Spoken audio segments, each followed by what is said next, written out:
Magandang araw mga kapuso, narito po ang mga kapanapanabik na ganap dito lamang po sa Born to Shine.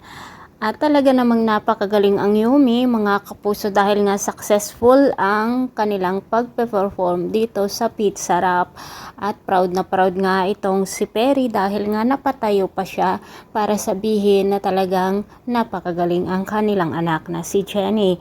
Ganoon din si Sugar mga kapuso at ipinakilala nga niya ang kanyang sarili na siya ang tita nitong si Megan. Dahil nga napakakulit nitong si Jenny at iniiwasan pa rin siya ni Megan, nasabi na nga ni Jenny ang katotohanan na magkapatid sila sa ama at talaga namang mga kapuso nakakaiyak ang eksenang ito. Ang galing talaga nitong si Jenny na umiyak at talaga namang sa acting niya ito ay talagang maiiyak ka kapag mapanood ito mga kapuso.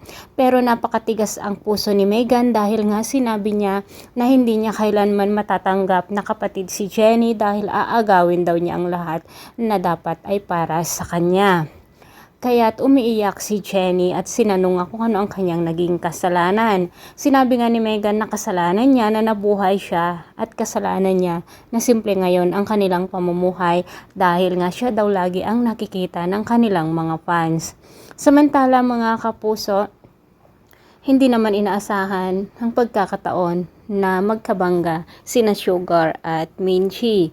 Pero itong si Sugar ay sinabi niya na gagawin niya ang lahat para mapatino niya itong si Megan at ito nga ang usapan nila nitong si Monica. Nakakaliw si Sugar mga kapuso dahil nga ngayon may halong pagka-comedy talaga ang ating pinapanood na Born to Shine.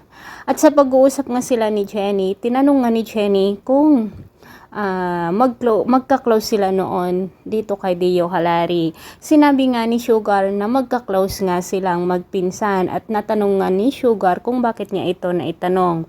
Sa ngayon ay hindi pa nasasabi ni Jenny kay Sugar na si Dio ang kanyang ama.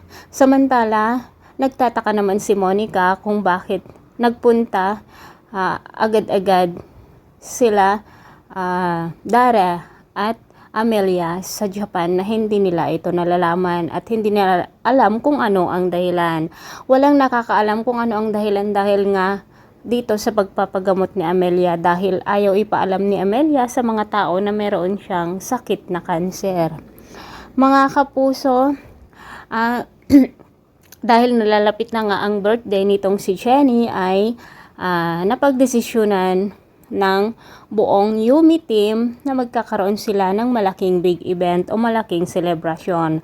At siguradong ito na naman mga kapuso ang pakainggitan nitong si Megan. At sigurado mayroon ding sorpresa si Amelia kapag dumating na ang birthday nitong si Jenny. Sana humaba pa ang buhay nitong si Amelia para makabawi siya kay Jenny at para magawa niya ang pagiging lola niya dito kay Jenny mga kapuso.